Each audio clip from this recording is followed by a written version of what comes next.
If you've ever watched the Olympics, you might notice the methods that athletes use to shave even the slightest tenth of a second off of their race times. Swimmers wear swim caps to reduce the drag of their hair in the water. Speed skaters, cyclists, and runners wear skin-tight uniforms to reduce air resistance. Even helmets for cyclists and ice sledders are specifically designed so that air easily flows past them. Our walk to the kingdom of God is often described as a race or a contest. And just like the best athletes in the world, we want to do everything we can so that we can finish this far more important race. Paul speaks to this idea in Hebrews 12 verse 1, a verse you've probably heard referenced by us before, which says, "Let us lay aside every weight and the sin which doth so easily beset us, and let us run with patience the race that is set before us." When we sin, we're deviating from the course. We're weighing ourselves down to slow us down.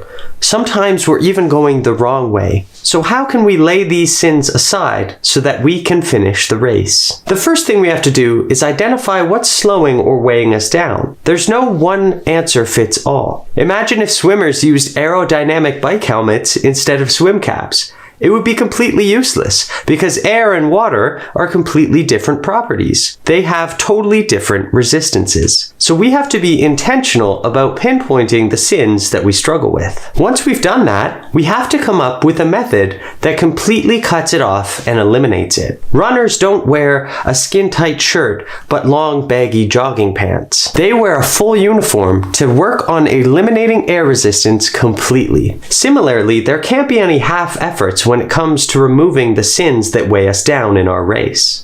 They have to be cut off completely. Jesus uses these two steps when he commands the following in Matthew 5. "If thy right eye offend thee, pluck it out and cast it from thee.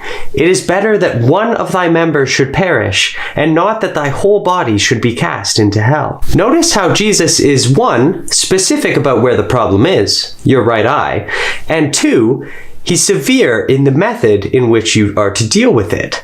To pluck it out and cast it away. Not to cover it up or close it or just squint it a little. You have to completely get rid of it. So that's the challenge to us. To follow the commandment of Jesus that gets picked up later in Hebrews, to cast off that which offends our conscience, to lay aside the weights of sin that slow us down in our race. Only then are we able to hurdle our spiritual barriers and finish that race to the kingdom of God.